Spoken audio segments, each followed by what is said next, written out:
Brazil world cup नहीं जीतेगी।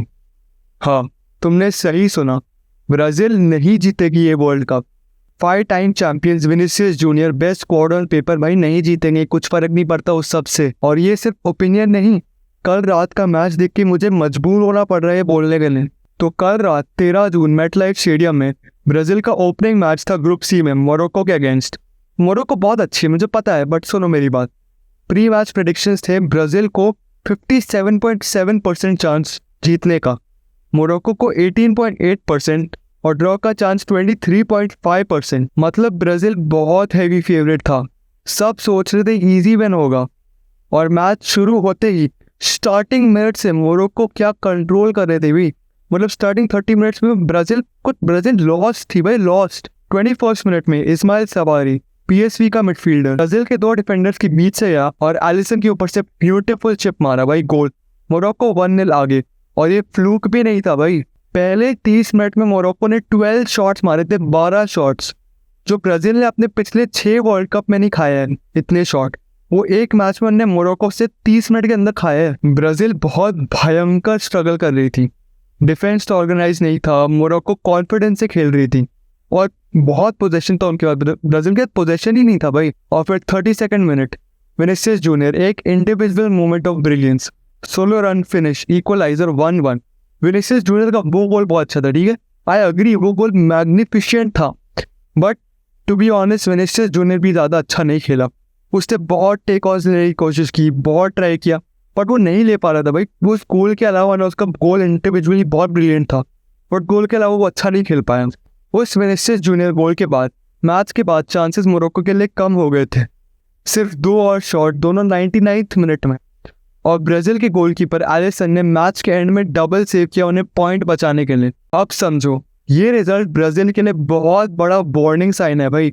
मतलब पेपर पे उतना बुरा नहीं लग रहा, दोनों टीम्स को 1-1 पॉइंट मिला है, बट ये दिखाता है ब्राज़ील की क्वालिटी एक्चुअली है क्या इस वर्ल्ड कप में इस टाइम पे। और मैं अब कुछ नेम्स लेने वाला हूँ कुछ प्लेयर्स के जो मेरे को लगता है बहुत ही भयंकर खेले इस मैच में। सबसे पहले कैसेमीरो भाई, 4/10 रेटिंग, मल्टीपल आउटलेट्स ने यही रेटिंग दी उसको। मिडफील्ड में पूरा नाइटमेयर गेम था उसका, गेम की पेस के साथ कीप अप नहीं कर पा रहा था, हाफ टाइम से पहले ही येलो कार्ड मिल गया और हाफ टाइम में ही सब्स्टिट्यूट कर दिया उसे।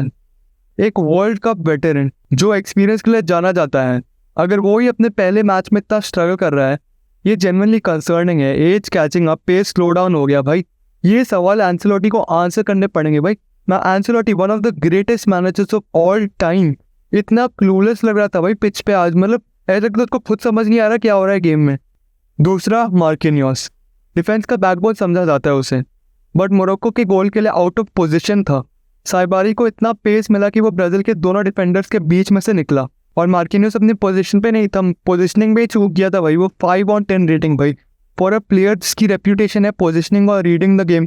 पीएसजी के साथ 2 champions league as being a main defender उनका, ये एक बड़ा रेड फ्लैग है भाई अगर उनका मेन डिफेंडर ये सब पुल ऑफ कर रहा है ऐसे इतने बड़े मैच में भाई। और ऑनरेबल मेंशन अशरफ हकीमी भाई, हकीमी अपने पोजीशन में क्यों नहीं था भाई, मेरे को ये समझ नहीं आ रहा पोजीशन में क्यों नहीं था हकीमी। विनीसियस जूनियर वहां पे इजीली अटैक्स कर पा रहा था क्योंकि हकीमी अपने पोजीशन में नहीं था, वो अपने बार बार ऑफ ट्रैक जा रहा था। मेरे को वो बात बिल्कुल समझ नहीं आई, ठीक है, वो पता नहीं हकीमी ने क्या किया, वो डिजास्टर क्लास था। तीसरा Douglas Santos, looking old and out of ideas, यही लिखा गया उसके बारे में।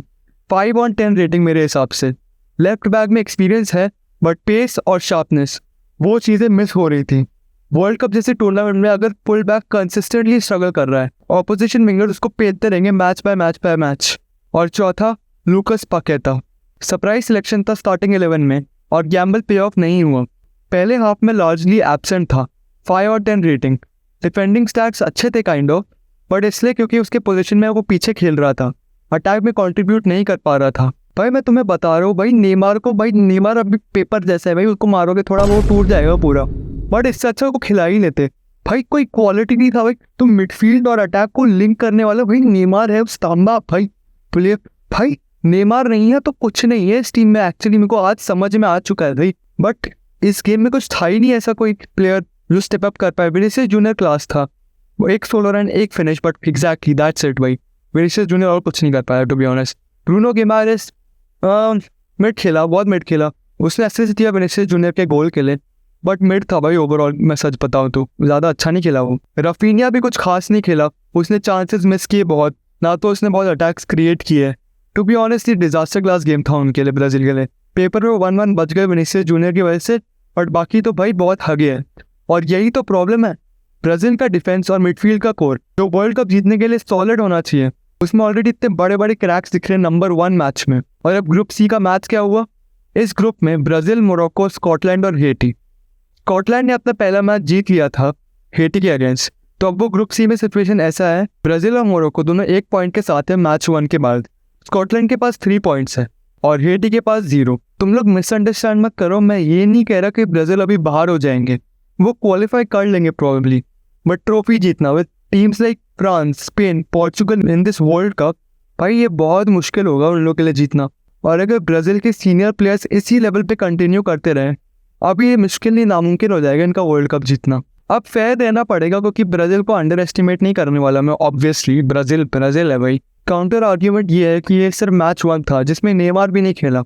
कैसेमीरो जैसे एक्सपीरियंस प्लेयर्स बैड गेम्स खेलते हैं बट वो बाउंस बैक भी कर ही लेते हैं। 1998 में भी ब्राज़ील का स्लो स्टार्ट था बट वो फाइनल तक आ ही गए थे ना। और मे बी नेमार अगले हफ्ते तक फिट हो सकता है। एंसेलोटी खुद बोल रहा था रिकवरी ऑन ट्रैक है नेमार की। अगर नेमार हेटी के मैच में रिटर्न करता है, ब्राज़ील का अटैक अलग लेवल पे होगा। विनीसियस जूनियर, नेमार, रफीनिया, भाई कुछ तो कर सकते हैं ना साथ में वो। और नेमार तो तुम्हें पता है ये एक मैच विनर, डेफिनेटली एक मैच विनर है और वो मिडफील्ड और अटैक को अच्छे से लिंक कर पाएगा। वो ब्राज़ील का गेम और स्मूथ लगेगा, मैं तुम्हें बता रहा हूँ अगर नेमार वापस आ गया। और ब्राज़ील की डेप्थ और क्वालिटी दोनों उनके पास तो है। एक बैड गेम फ्रॉम कैसेमीरो, एक positioning error from Marquinhos, in the bigger picture ये फिक्सेबल प्रॉब्लम्स हैं। तो ऑनेस्टली मैं गलत भी हो सकता हूँ और मैं चाहता हूँ मैं गलत हूँ, क्योंकि मैं चाहता हूँ भाई नेमार वर्ल्ड कप जीते। भाई मैं नेमार का one of the biggest fans हूँ, बट अभी के लिए जो मैंने मैच 1 में देखा मैंने सब बोल दिया। भाई कंसर्न तो है। अगर तुम्हें ये मैच ब्रेकडाउन हेल्पफुल लगा, लाइक करो, सब्सक्राइब करो। वर्ल्ड कप के और अच्छे मैच के ब्रेकडाउन लाऊंगा मैं, ठीक है? सब्सक्राइब करके रखना। मिलते हैं अगले वीडियो में। जय हिंद।